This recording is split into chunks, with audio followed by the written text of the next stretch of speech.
Good Sunday morning to you. This weather video is driven by 802cars.com, representing 802 Toyota, Twin Cities, Subaru, and 802 Honda, all located off of Exit 7 on Interstate 89.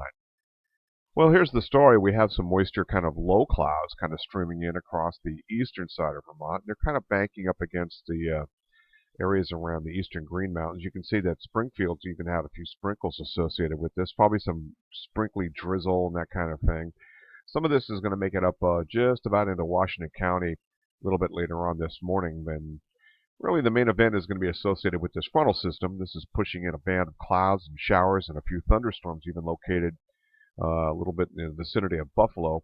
And most of the thunderstorm action is going to shift off to the north and east, and also a lot of jet stream energy is going to push it toward the Delmarva Peninsula down in the middle Atlantic states. So we're not anticipating anything major in terms of thunderstorms. It looks like there'll be a few claps of thunder, some lightning strikes out and about. So practice lightning safety.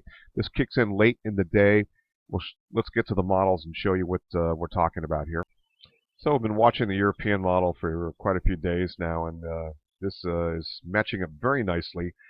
This is valid 10 o'clock in the morning, 11. So at 12 noon, a little bit of shower activity just barely gets into Champlain Island, so heads up on that. We're not talking about any thunderstorms. The main event really holds back.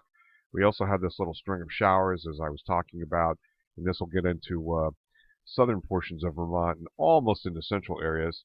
So what ends up happening, by 3 o'clock this afternoon, you want to get down from any mountaintops, certainly, and be ready for this incoming band of showers and thunderstorms. It could even come in just a little bit earlier than this, but this is the way I think things are going to happen. This is valid 4 o'clock, 5 o'clock, 6 o'clock, and we see the leading edge is not quite to the Connecticut River yet, but it's on its way. So by 6 o'clock, we're getting into some showers and potentially some thunderstorm activity as well. But it looks like the thunderstorms probably moving in more like around 7, 7:30, 8, 8:30, 9. You can see a little bit of a band here.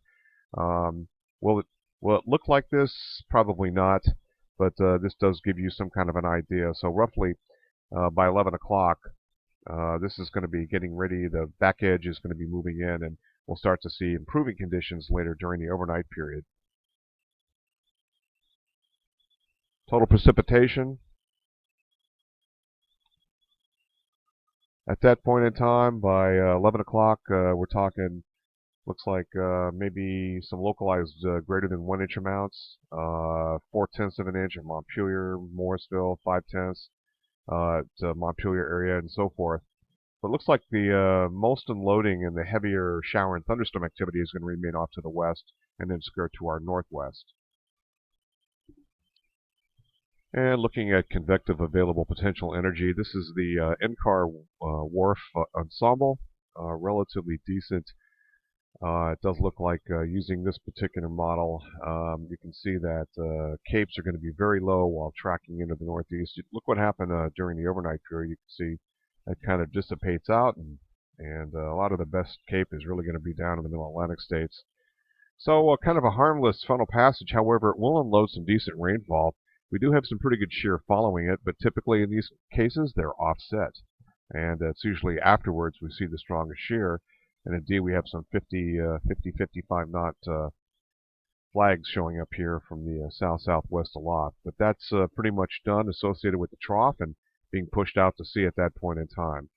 So best advice, get off the lake before 2:30, 3 o'clock, and you're probably good to go. There's going to be some pretty good wind waves on Lake Champlain due to a very strong south wind. Roger Hill, Wuthering Heights.